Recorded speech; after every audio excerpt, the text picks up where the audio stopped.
नमस्कार दोस्तों, एक और फिर से स्वागत है पटेल एग्रो फार्म के यूट्यूब चैनल पर। दोस्तों आज का जो वीडियो है देसी मुर्गी पालन से रिलेटेड रहने वाला है और वैसे किसान के लिए बहुत ही इंपॉर्टेंट होने वाला है जो कि चाहते हैं कि कम जगह में कम चूज़ों का ब्रूडिंग करके वो देसी मुर्गी पालन स्टार्ट करें। लेकिन हमेशा उनके साथ एक समस्या रहता है कि उनके पास जगह कम है, तो वो कैसे कम जगह में चूज़ों का ब्रूडिंग करें और फिर उसको बड़ा करके वो सेल करें। तो दोस्तों आज के जो वीडियो है इन सारे समस्याओं का हल इस वीडियो में आप लोगों को मिलेगा। दोस्तों हमारे पास अभी करीबन 20 चूजे हैं और वो हमारे घर के ही मुर्गियों के चूजे हैं और मैंने उसको अपने घर का होममेड हैचरी से ही उनको तैयार किया है। तो दोस्तों आज के इस वीडियो में मैं आप लोगों को प्रोसेस बाय दिखाऊंगा कि कैसे मैं इतने कम चूजों का ब्रूडिंग करता हूं और साथ ही साथ आप लोगों को ये जानकारी देते चलूंगा कि क्या क्या चीज़ों का ब्रूडिंग के समय आपको ध्यान रखने की ज़रूरत है, जैसे कि खाना का हो गया, टेम्परेचर का हो गया। तो इन सारी बातों को मैं डिटेल में आप लोगों को बताते चलूंगा। तो चलिए आप लोगों को एक एक करके सारा प्रोसेस में दिखाऊंगा, तो आप वीडियो के लास्ट तक जरूर बने रहिएगा। तो चलिए आप लोगों को मैं दिखाता हूं कि कैसे इसको मैं ब्रूडिंग करता हूं इतने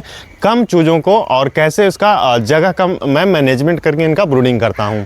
तो दोस्तों चलिए सबसे पहले आप लोगों को मैं चूजे दिखा देता हूं। ये हमारा होममेड हैचरी है और हमने इसको अभी फार्म पे ही इसको अभी स्टार्ट किया हुआ है क्योंकि हमारे पास अभी कम अंडे आ रहे हैं, तो छोटा वाला हैचरी हमने स्टार्ट किया है। और देख सकते हैं ये हमारे घर के जो अंडे निकले हैं उससे जो चूजे ये सब निकले हैं। करीबन अभी 24 घंटे इसको हो गए हैं। आपको ब्रूडिंग हमेशा 24 घंटे के बाद ही करना चाहिए क्योंकि इसको जब ये अंडे से बाहर निकलते हैं तो इसको टेम्परेचर थोड़ा सा मेंटेन रहना चाहिए, जितना ये अंडे के अंदर थे उतना। तो इसको हमने 24 घंटे के लिए छोड़ दिया था अभी हैचरी में ही। देख सकते हैं सारे एकदम फ्रेश हो गए हैं, अच्छी तरह से चल फिर रहे हैं। चलिए अब आप लोगों को मैं दिखाता हूं कि हमने जो इसके लिए छोटा सा सेटअप किया है, क्योंकि हमारे पास ये करीबन 20 के आसपास चूजे हैं, तो इसके लिए हमने छोटा सेटअप ही बनाया है ब्रूडिंग के लिए। तो वो सेटअप आप लोगों को मैं दिखा देता हूं। तो दोस्तों कुछ इस तरह से हमारा ये सेटअप है। सबसे पहले ये एक जाली है, जाली को मैंने राउंड करके और इसको यहाँ पे बीच में कर दिया है।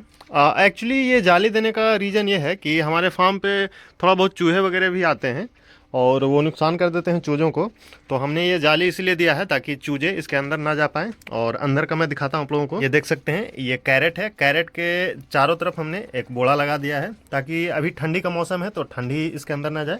और जाली के बाहर भी हमने बोड़ा लगा दिया है ताकि जो हवा का बहाव है वो अंदर ना जाए और ठंडी में ज़्यादा ठंडी मारने का चांसेस रहता है। और ये हमने एक 100 वाट का बल्ब लगा दिया इसमें ताकि जो टेम्परेचर है वो मेंटेन रहे। और अभी हमने इसको बल्ब को जला दिया है ताकि जो यहाँ का टेम्परेचर है वो थोड़ा सा वार्म हो जाए, गर्म हो जाए थोड़ा, ताकि हम चूजे को जब हैचरी से यहाँ लाएं तो उसका जो टेम्परेचर है लगभग वहीं इसको यहाँ वही टेम्परेचर उसको मिले। और हमने अभी ये देख सकते हैं ये जो है इसमें हमने गुड़ का पानी दिया है। गुड़ का पानी इसलिए क्योंकि वहाँ से अभी हैचरी में से यहाँ जब आएंगे चूजे तो इंस्टेंट उनको एनर्जी मिलेगा गुड़ से। गुड़ पानी हमने दिया है और चूजे उसमें से हम इसमें लाएंगे और उसके बाद थोड़ा देर उसको अभी छोड़ देंगे, गुड़ पानी पिएगा, थोड़ा एनर्जी आएगा, उसके बाद जो दाना वगैरह जो भी देना है वो मैं आप लोगों को दिखाऊंगा। तो दोस्तों इसके अंदर का टेम्परेचर लगभग हो गया है 30 डिग्री या 32 डिग्री के आसपास इसके अंदर टेम्परेचर हो गया है। तो चूजे को इसमें लाते हैं और दोस्तों चूजे को इसमें डालने के बाद मैं आप लोगों को दिखाऊंगा कि जब चूजे थोड़ा सा बड़े हो जाएंगे तो उसके लिए हमने कहाँ व्यवस्था किया है उसको रखने के लिए। तो दोस्तों हमने सारे चूजे हैं उसको यहाँ इस ब्रूडिंग एरिया में हमने ला करके उनको डाल दिया है और इसको अभी हम थोड़ी देर के लिए छोड़ देंगे। गुड़ पानी हमने दे दिया है ताकि ये गुड़ पानी पी ले और थोड़ा रिलैक्स हो जाए और यहाँ का जो इन्वायरमेंट है उसको अडॉप्ट कर लें। तो थोड़ी देर इसको ऐसे ही छोड़ देते हैं, उसके बाद इनको पहला जो फीड होता है वो मैं दूंगा। तो दोस्तों देख सकते हैं हमारे पास अभी ये मक्का का दर्रा है और ये बारीक पिसा हुआ है। मैं अपने अभी मुर्गियों के चूजों को यही अभी देने वाला हूँ। स्टार्टिंग के 1 से 2 दिन में यही अभी दूंगा। मेरे पास अभी सूजी नहीं है, नहीं तो आप इसके जगह पे सूजी का भी इस्तेमाल कर सकते हैं, वो भी अच्छा रहता है। दोस्तों आपको कम से कम 1 से 2 दिन स्टार्टिंग के आपको छोटा दाना वाला कोई भी चीज़ खिलाएं ताकि वो अभी चूजे हैं और उनको पचाने में भी आसानी हो, और कुछ ऐसा चीज़ खिलाएं जो आसानी से पच सके। तो चलिए चूजों को मैं ये देता हूँ, उसके बाद आप लोगों को दिखाता हूँ।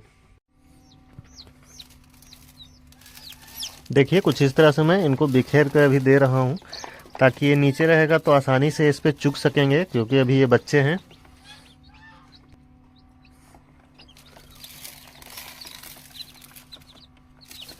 और देखिए मैं अभी इनको दाना दे ही रहा हूँ और ये चुगना भी स्टार्ट कर दिए हैं, ये देखिए। तो दोस्तों देख सकते हैं धीरे धीरे जो हमारे चूजे जो हैं वो चुगना स्टार्ट कर दिए हैं सारे दाने को।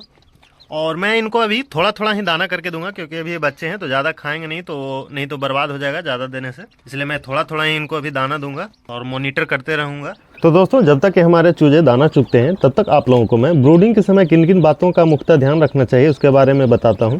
तो दोस्तों, सबसे पहला आता है टेम्परेचर की अगर बात करें तो आपको ब्रूडिंग एरिया में कम से कम 30 डिग्री के आसपास टेम्परेचर आपको हमेशा मेंटेन करके रखना पड़ता है। ठंडा का भी मौसम है तो ठंडे के मौसम में आपको हमेशा ध्यान रखना चाहिए। ब्रूडिंग एरिया में आप जो भी चीज़ों का इस्तेमाल कर रहे हैं हीट के लिए, वो लगातार चलते रहे। जैसे कि बल्ब, तो आप कोशिश करें कि बल्ब हमेशा जलते रहे, क्योंकि ठंडी के मौसम में अगर आपका जो टेम्परेचर है वो मेंटेन नहीं रहेगा तो ज़्यादा जल्दी चूज़ों का मोटिलिटी होने का चांसेस रहता है। इसलिए ठंडी के मौसम में खास करके ध्यान दें। दूसरी बात आती है कि आप ब्रूडिंग जिस जगह पे कर रहे हैं उसका नीचे कैसे हम मेंटेन करके रखें। जैसे कि आप देख सकते हैं, हमने अभी तो कैरेट में इनको रखा है, तो नीचे इसमें कुछ भी बिछाने का ज़रूरत नहीं है। अगर आप ज़मीन पे कर रहे हैं तो आपको हमेशा नीचे स्टार्टिंग में कम से कम 1 से 2 दिन आपको पेपर बिछा देना चाहिए और उसी पे इनको दाना वगैरह देना चाहिए। और जैसे ही 1-2 दिन हो जाए उसके बाद आपको नीचे भूसा वगैरह बिछा सकते हैं, या फिर जो लकड़ी का कुन्नी हम लोग बोलते हैं वो बिछा सकते हैं। नेक्स्ट अगर हम बात करें तो सवाल ये आता है कि इनको हम स्टार्टिंग के दिनों में क्या क्या खाने को दे सकते हैं। तो दोस्तों, आपको जैसा कि मैंने पहले भी बताया कि आप स्टार्टिंग के 1 से 2 दिन आप इनको सूजी का इस्तेमाल कर सकते हैं खाने के रूप में, और 1 से 2 दिन के बाद आप इनको प्री स्टार्टर चला सकते हैं। प्री स्टार्टर चलाने के 10 से 12 दिन के बाद आप इनको स्टार्टर दे सकते हैं, क्योंकि स्टार्टिंग के दिनों में इनको जो दाना दिया जाता है वो महीन रहता है, ताकि ये अच्छी तरह से उसको खाएँ और अच्छी तरह से उसको पचा सकें। नेक्स्ट अगर हम बात करें दोस्तों, तो आपको हमेशा ये ध्यान रखने की ज़रूरत है कि जब भी आप ब्रूडिंग कर रहे हैं तो उसका जो एरिया है वो किस शेप में है। जैसे कि हमारे पास अभी कम चूजे हैं तो हमने इसको एक रेक्टेंगुलर शेप के जो हमारा कैरेट है उसमें हमने इसको ब्रूडिंग कर रहा हूँ। लेकिन अगर आपके पास ज़्यादा चूजे हैं, ज़्यादा चूज़ों का आप ब्रूडिंग कर रहे हैं, तो आपको हमेशा यह ध्यान रखने की ज़रूरत है कि आप उसको रेक्टेंगुलर शेप में कभी भी ब्रूडिंग ना करें। उसको राउंड शेप में, यानी कि गोल सर्किल शेप में आप जो एरिया है उनको बनाकर आप ब्रूडिंग करें। उसका कारण ये है कि जैसा कि ये चूजे हैं तो स्टार्टिंग के दिनों में ये प्रयास करते हैं कि इनका जो शरीर का गर्मी है वो मेंटेन रहे। उसके लिए एक दूसरे में ये सटे हुए रहते हैं और एक दूसरे के ऊपर चढ़ भी जाते हैं। और जैसे कि ये कोना बना हुआ है, ये कोना है, तो ये कोशिश करते हैं कि कोना में सट करके एक दूसरे के ऊपर चढ़ जाते हैं और गर्मी ये मेंटेन करते हैं। उससे क्या होता है कि ज़्यादा अमाउंट में आपका चूजे रहने से जो कमज़ोर चूजे रहते हैं वो नीचे चप जाते हैं और उनका मोटिलिटी भी हो जाता है। लेकिन हमारे पास अभी कम चूजे हैं तो ये आसानी से इसमें रह सकते हैं। इसमें उतना है नहीं कि मोटिलिटी हो जाए। लेकिन आप अगर लार्ज अमाउंट में आप ब्रूडिंग करें तो हमेशा ध्यान रखिए कि आपका जो ब्रूडिंग एरिया है वो गोल हो। दोस्तों, ब्रूडिंग करते हुए ठंडी के मौसम में खास करके आपको ये ध्यान जरूर रखना होगा कि जब भी आप चूज़ों को पानी दे रहे हैं पीने के लिए, तो वो हमेशा ध्यान रखें कि कहीं गलती से आप कोई थोड़ा ठंडा पानी ना दे दें, क्योंकि ठंडी के मौसम में अक्सर पानी जो होता है तुरंत ठंडा हो जाता है।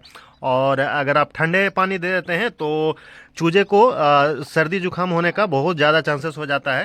तो आप हमेशा कोशिश करें कि उनको जो भी पानी दें नॉर्मल पानी हो। तो दोस्तों, देखिए कितनी अच्छी तरह से सारे जो हमारे चूजे एक एक करके पानी पीना स्टार्ट करें, क्योंकि अप्रोक्स 1 से 2 घंटा हो गया है उनको दाना दिए हुए, और सारे ने लगभग अपना दाना जो चुगने का है वो चुग लिया है। और देखिए धीरे धीरे अब ये एक एक करके इकट्ठा हो रहे हैं पानी पीने के लिए। तो दोस्तों, चलिए आप लोगों को मैं अब दिखाता हूँ कि ये थोड़े से बड़े हो जाएंगे तो इसको मैं कहाँ शिफ्ट करने वाला हूँ, क्योंकि ये जो एरिया है अभी जो कैरेट में इनको मैं ब्रूडिंग कर रहा हूँ ये इनके लिए काफ़ी कम एरिया है, क्योंकि अप्रोक्स 20 चूजे हैं हमारे। और ये जो कैरेट है उसमें मैं मुश्किल से 2 से 3 दिन ही रखूँगा। जब ये थोड़े अच्छा से फ्रेश हो जाएंगे, भागने दौड़ने लगेंगे। चलिए आप लोगों को दिखाता हूँ कि कहाँ मैं इनको इसके बाद शिफ्ट करने वाला हूँ। तो दोस्तों, ये हमारा एरिया है, इसमें मैं अपने चूजों को शिफ्ट करने वाला हूँ। आप लोगों को मैं इसके बारे में बता दूं तो इसको हम लोग के भाषा में मचान कहते हैं। पहले इसका मैं स्ट्रक्चर आप लोगों को दिखा दूं कि मैंने इसको कैसे बनाया है। तो ये देख सकते हैं, ये प्लाई है। प्लाई का यूज़ करके हमने साइड से इसको ये रोक लगाया है, और नीचे से भी देख सकते हैं हमने बाकायदा प्लाई का ही यूज़ किया है, प्लाई का। और यहाँ पे हमने बांस दे दिया है, बांस से सपोर्ट से हमने इसको बनाया है। और इसकी अगर हम लंबाई की बात करें तो करीबन ये 8 फीट लंबा है, और चौड़ाई की बात करें तो करीबन 3 फीट के अप्रोक्स, मतलब कि ये चौड़ा है। और इससे पहले भी मैं इसमें ब्रूडिंग करता था, देख सकते हैं। अभी इसका पहले का जो कचरा इसमें अभी पड़ा हुआ है, तो मैं इसको साफ भी कर दूंगा 1-2 दिनों में। देख सकते हैं। और इसी में मैं ब्रूडिंग करता हूँ, क्योंकि मेरे पास अभी चूजे जो हैं बहुत कम ही रहते हैं, तो इसको मैं यूज़ करता हूँ। आपका एक तरह से कर सकते हैं, जगह का मैनेजमेंट थोड़ा हो जाता है बेहतर तरीके से। और इसको हमने ऊपर से ये जाली से कवर कर दिया है, जो प्लास्टिक का ही जाली है, ताकि ऊपर से चूहे वगैरह और सांप वगैरह अंदर इंटर ना कर पाए। इसमें बाकायदा इसको हमने दीवार में पूरी तरह से फिक्स कर दिया है। तो दोस्तों इस तरह से भी आप एक छोटा सा ब्रूडिंग एरिया बना सकते हैं। इसमें ज़्यादा कॉस्ट नहीं आता है। अप्रोक्स मुझे 800 के आसपास मुझे ये प्लाई का लगा था प्राइस। और जो बांस है उसका करीबन 150 के आसपास हमारा बांस लगा था। उसमें से आधा ही मुझे ये आधा ही बांस यूज हुआ है।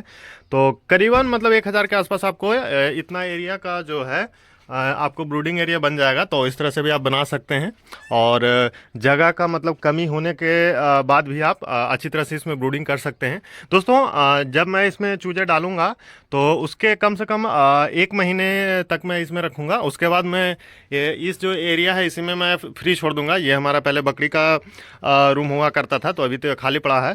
तो इसमें जब चूजे थोड़े से बड़े हो जाएंगे तो उसके बाद मैं इसमें इनको फ्रीली छोड़ दूंगा। ये खाली ही पड़ा हुआ रहता है। तो दोस्तों आप लोगों ने देखा कि कैसे मैं कम चूजों को ही कम जगह में जगह का मैनेजमेंट करके उनका ब्रूडिंग करता हूं। अगर आप भी ऐसे फार्मर हैं जिनके पास जगह कम है, तो आप कुछ इस तरह से जगह का मैनेजमेंट करके ब्रूडिंग कर सकते हैं उन चूजों का। या तो फिर वैसे फार्मर जो कि देसी मुर्गी पालन में आना चाहते हैं, लेकिन उनको डर है कि हम ज़्यादा अमाउंट से अगर स्टार्ट करते हैं और मेरे पास कुछ जानकारी नहीं है तो उसमें क्या घाटा हो सकता है, तो उसके लिए आप कम चूजों से ही देसी मुर्गी पालन स्टार्ट कर सकते हैं। 20, 50, 100 से ही स्टार्ट कर सकते हैं और कम जगह में उनका ब्रूडिंग करके सारा कुछ सीख सकते हैं। तो दोस्तों आशा करते हैं कि ये वीडियो आपको हेल्प करेगा कम जगह में देसी मुर्गियों का ब्रूडिंग करने में। अगर आपको ये वीडियो इन्फॉर्मेटिव लगा तो आप लाइक कर सकते हैं। और दोस्तों मैं इस चैनल पर इसी तरह के इन्फॉर्मेटिव वीडियोस लेकर आता रहता हूं। तो अगर आपने अभी तक हमारे चैनल को सब्सक्राइब नहीं किया है तो सब्सक्राइब कर सकते हैं। मिलते हैं जल्द ही किसी नए वीडियो में नई जानकारी के साथ। तब तक के लिए जय हिंद, जय भारत।